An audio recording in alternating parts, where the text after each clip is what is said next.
Hey guys, CJ here, and welcome back to another video. Okay, this is part 2 of me reacting to Chase's DreamWorks ranking video. Alright, of course this is by Chase. And once again, just like the first part, I'll put the original link in the description below if you guys want to go check it out. And make sure you guys go subscribe to Chase for his amazing work on his channel. And without any further ado, let's begin. Okay, How to Train Your Dragon is a banger of a movie. This is probably the first 3D animated DreamWorks movie on here that actually managed to take itself seriously and be a bit more mature than the others. So this movie follows the life of this scrawny Viking kid called Hiccup who lives in a Viking village obsessed with killing dragons. But Hiccup doesn't want to be a scrawny Viking kid anymore. Instead, he wants to become a man. So in an effort to prove himself, Hiccup shoots and wounds this dragon, which we later learn is a Night Fury, a type of dragon that's heavily endangered. Hiccup somehow tames the Night Fury, calling it toothless, and then discovers the dragon's nest. Fast forward a bit and Hiccup's dad, Stoic, attacks the dragon's nest along with the rest of the Vikings. But then Hiccup and his friends save the day, Hiccup gets a girlfriend, and together they change the Vikings from killing dragons to taming them. Thus the title of the movie. Yep, that's how the video is. Or I mean, movie I should say. I can't speak. Overall, this is a pretty solid movie. I liked it for the sole purpose that it actually had emotion. This movie just wanted to tell a cool story about dragons, and it excelled pretty well at that. So, A tier. Yep.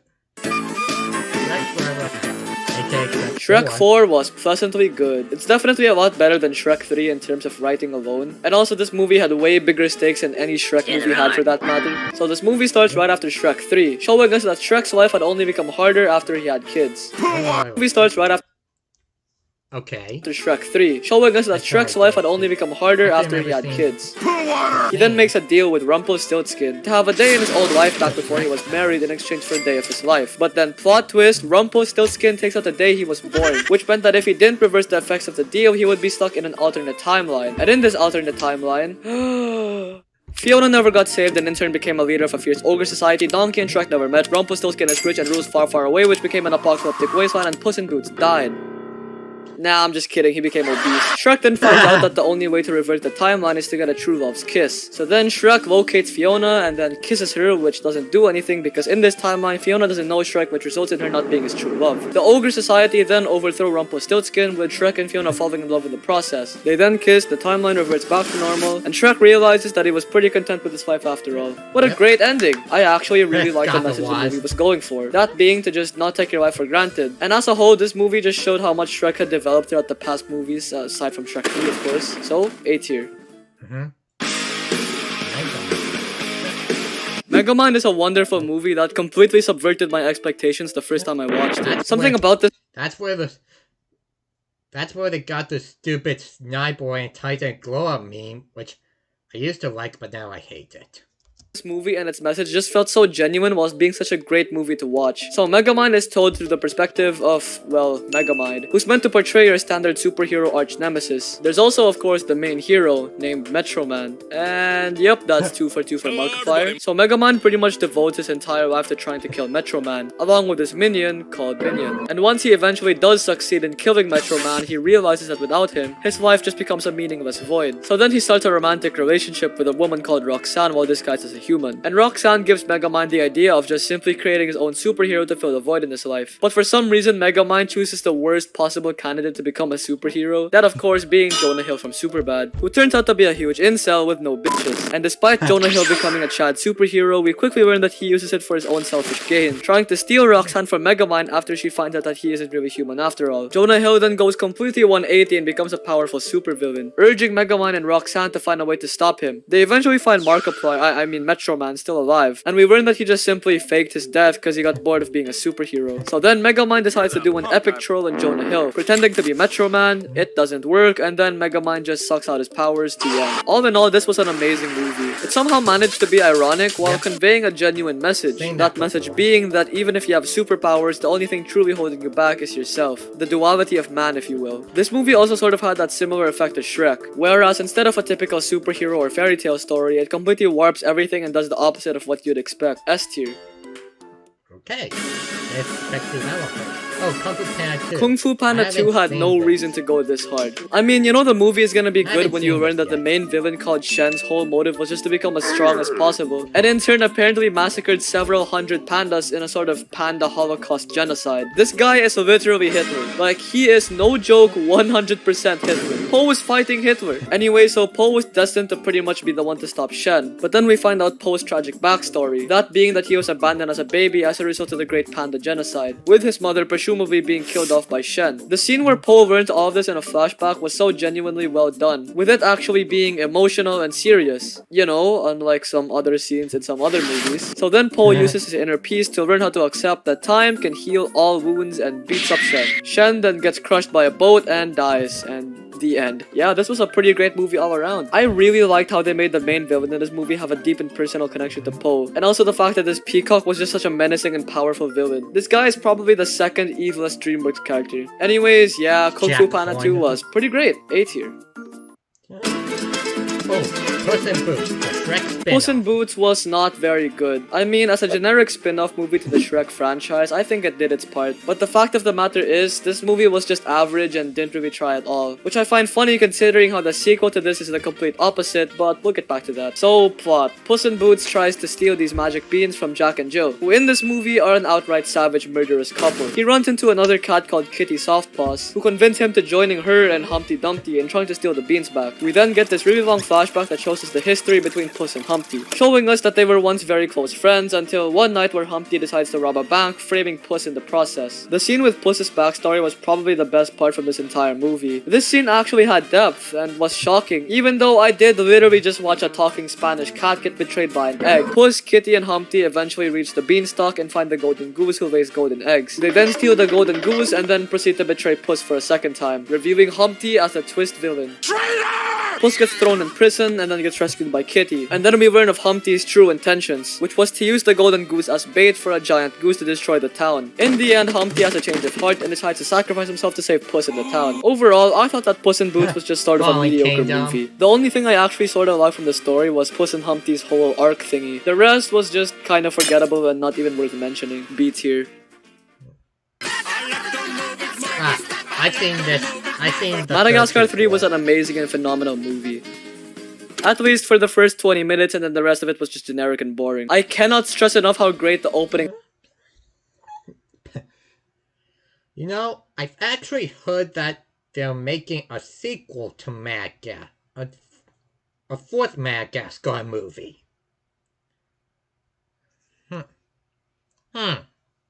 Okay.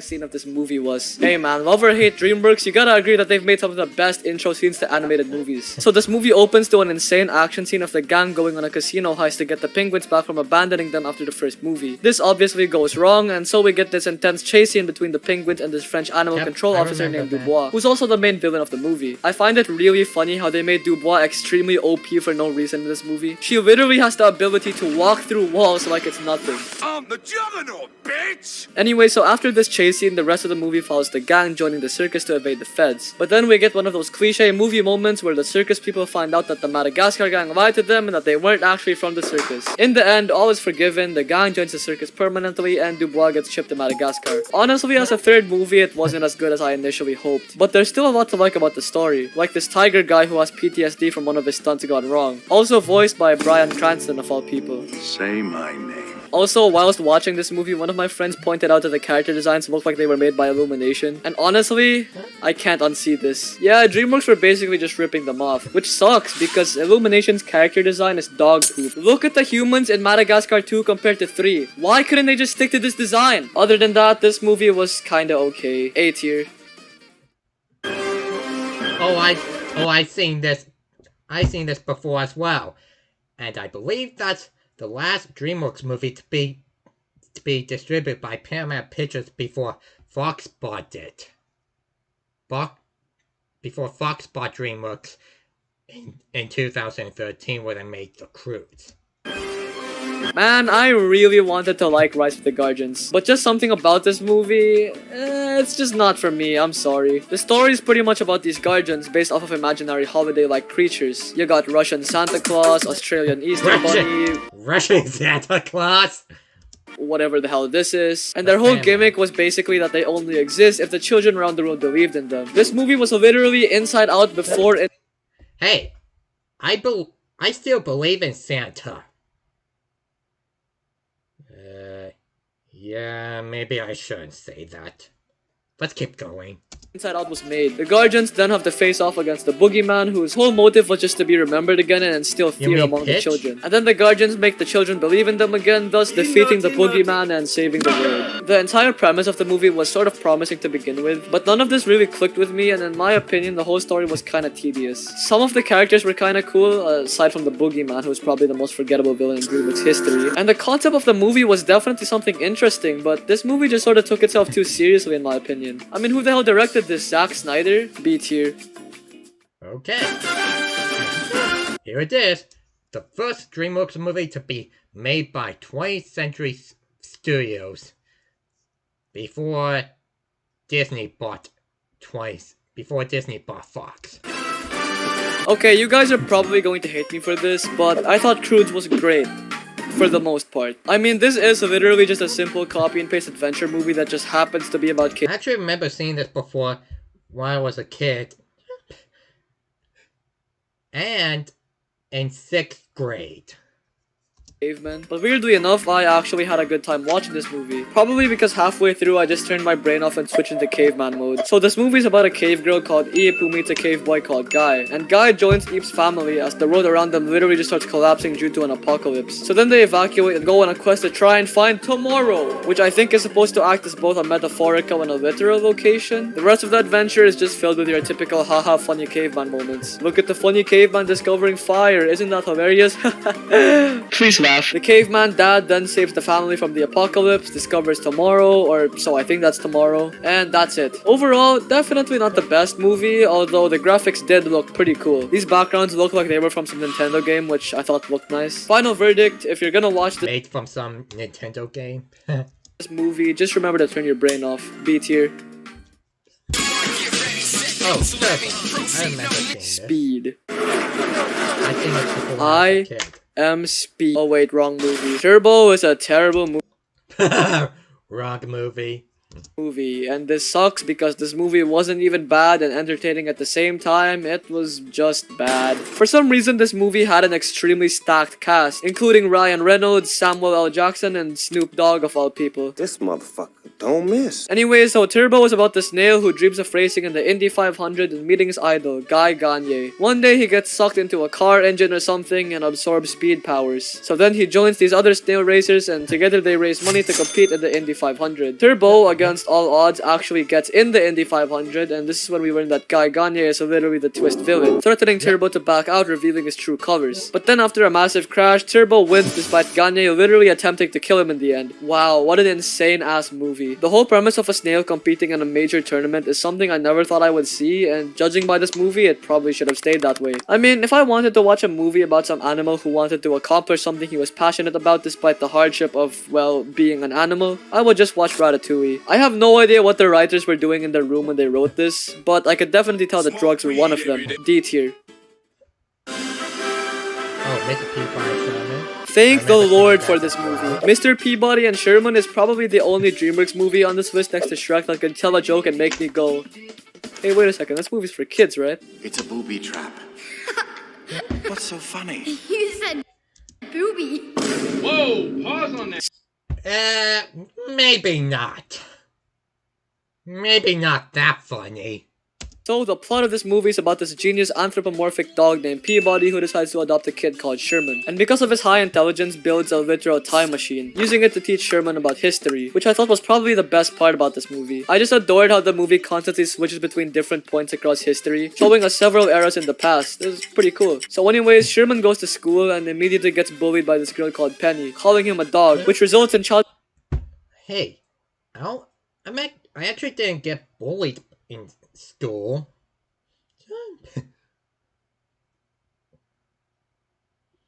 Or maybe, I don't know. It's hard to remember. Protective Services being called on Mr. Peabody after Sherman bites her in self-defense. Now, I don't know about you guys, but me personally, I believe in equal rights. equal fights. So then Peabody invites Penny's family Equal fights. to talk things out, and this is when Sherman shows Penny the time machine, resulting in them going back to the past. This ends up leading to 2 alternate universes, causing a rip in the space-time continuum, which just roughly translates to time machine brokey so universe collapses. In the end, Sherman reverses all damage by taking the time machine and going fast with it, which somehow fixes the problem. So yeah, that was Mr. Peabody and Sherman. Honestly, not a very bad film. If it weren't for Penny being the most annoying character in existence, I would have probably ranked this higher, but for now, A tier. For now. Oh, How to Train Your Dragon 2. I've actually seen this before. And, well, the first How to Train Your Dragon movie was distributed by Paramount Pictures. And this movie is distributed by was made by 20th Century Fox. And in the third movie, after Universal bought DreamWorks back, it was distributed by that. I don't know what to say. I can't even speak. Just like the first How to Train Your Dragon, this one was a major upgrade in possibly every way. How to Train Your Dragon 2 follows a few years after How to Train Your Dragon 1, with Hiccup being pressured by his dad to become the new chief of the town. Hiccup and Astrid then come across a bunch of dragon trappers, trying to trap as many dragons as they can to bring to their boss, Drago Bloodfist, a fierce warmonger whose goal is to... That's the villain! Let's see here. Conquer the world. Why, how original. Hiccup... Yep, that's the villain alright. Also gets kidnapped by his long-lost mother for some reason, who we also learned through a flashback distanced herself from Hiccup when he was a baby because she didn't want to kill dragons or something like that. Drago Bloodfist then attacks them and somehow hypnotizes Toothless, making him attack Hiccup and killing Stoic in the process. Rest in peace. This whole battle scene is probably my favorite part in the entire movie, because not only did it show how absolutely powerful Drago was, it also sort of humbled Hiccup. Seeing as he was now helpless against this guy with his army of dragons, it really put into perspective how utterly dangerous Drago was. Until eventually Hiccup just somehow talks Toothless out of being hypnotized. You're not that guy, pal. Trust me. You're not that guy. And then all the dragons team up, eventually making Drago retreat. Hiccup becomes chief of his town, and the end. Honestly, as a sequel to the first How to Train Your Dragon, this one was still pretty consistent in its quality. And also, it did a pretty good job in expanding. First How to Train Your Dragon, this one was still pretty consistent in its quality. And also, it did a pretty good job in expanding the world and the characters around it. In conclusion, this is a pretty good sequel. S tier. Yep. Penguins of Madagascar. I've seen this before. I can't believe that DreamWorks actually had the balls to make a movie based off of the 2010 hit game Penguins of Madagascar for the Nintendo DS. That started off as a game? I thought that started off as a television series. Yeah, the movie was pretty mid. I mean, I guess it did its job as a spin-off to the Madagascar franchise. This movie had penguins in it.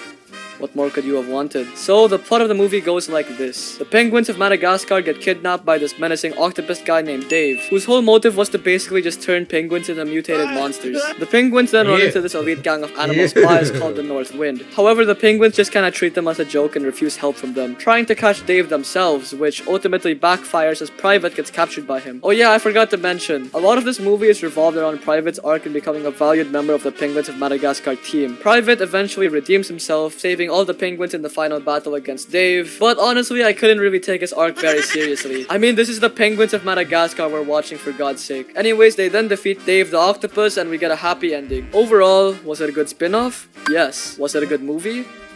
The best part about this movie is probably still Benedict Cumberbatch saying the word penguin though. Like penguins. Penguins. B tier. Oh, I haven't seen this one. Home was kind of a bland and forgettable movie. Although I can sorta see why some people enjoyed this one, I just didn't really like it too much or cared enough for the characters. So Home is about a bunch of these aliens invading Earth, but then one of the aliens throw a party and accidentally invites some rogue alien who's supposed to be the main villain. The alien guy then teams up with this girl who is trying to find her mom, and from what I can remember, they find the mom, the big bad alien guy comes to Earth, and shockingly he turns out to be a peaceful alien all along. So the entire plot of this movie was for nothing. I'm trying to think of more things to say about this movie, but in all honesty, there's nothing more. It's a pretty basic DreamWorks movie, and it definitely could have been worse. D tier. Is Trolls up in there? Oh, Oh, Kung Fu Panda 3. Kung Fu Panda 3 was unsurprisingly a very good movie. So far, there haven't been any I bad haven't Kung seen Fu that Panda movies in the franchise, and As I well. pray to Jeffrey Katzenberg it stays that way. So Kung Fu Panda 3 starts in the spirit realm, and here we see Master Oogway battle it out with the villain of this movie, Kai, whose whole gimmick is taking character spirits and using them to fight for him. Sort of like a twisted version of Pokemon. Kai pretty much just starts collecting people like it's nothing for the first half, and here we have Po, who's supposedly destined to beat him through the power of Chi, which is apparently this cool ability pandas can do, which cultivate life. So Po's dad, no, not that dad, his actual biological dad, convinces Po to go to the panda village to learn how to do the Chi. But plot twist, the pandas don't actually know how to do Chi, so this whole thing was just a liar revealed kind of trope. Kai then slowly takes the Chi out of everyone and arrives at the panda village, ready to fight Po. And in a last-ditch effort, Po sacrifices himself, taking Kai to the spirit realm. And then the other pandas save Po by unlocking their Chi, thus giving Po unlimited power, which he uses to destroy Kai. All in all, Kung Fu Panda 3 was pretty good. I especially loved how they tried experimenting with different animation techniques at the beginning. I think he forgot to talk about teaching the other Po teaching the other pandas to learn kung fu. But it doesn't matter. An end. DreamWorks were literally itching to change up their style, and I'm so happy they did so with their most recent movies. Also, the main villain was pretty cool, I guess. He's not nearly as intimidating as Shen from the previous movie, but hey, I think J.K. Simmons did a good job with the voice acting. You're fired. S tier. Oh, cool. Trolls. Need I say more? I'm not gonna waste your time with this one. Trolls is a terrible movie in literally every aspect. The plot consists of junk probably only a 2-year-old could mistake for a movie, which is this movie's target audience in the first place. Who knew babies could be this profitable? Okay, so plot, right? There's this girl troll who likes partying and then her friends get kidnapped by a big stinky Bergen. So then she teams up with this other troll who is very sad and angry because apparently singing killed his grandma or something like that. How did singing kill your grandma? I'm over here stroking my dick. Then they rescue the I wasn't expecting that. other trolls from the Bergens and teach them the meaning of happiness. And then they have a dance party ending. I cannot express this enough, but Trolls is really bad. I feel like even movies like Minions or Boss Baby have more maturity than Trolls. Every attempt at a joke here just felt like they were trying to spoon feed it to me like I was an infant. Like, hey look, the joke's on screen. The only thing possibly more aggravating than this movie is the fact that DreamWorks is now making this into a trilogy. Because why not, you know? Let's just ignore every other good movie we made in favor of the haha funny pop trolls because, ooh, money! F tier, absolute trash. Okay. I guess we'll have to stop here for now. Anyways, guys, that's it for now. Thank you all so much for watching. If you guys like this video, then please give it a like. That'd be appreciated. And if you guys are new to my channel, then hit that subscribe button. And with everything being said, we'll finish the rest of the video in no time. Or, I can't say that. I forgot what I was gonna say. But anyways, guys, thank you so much for watching. I'll see y'all next time. Goodbye.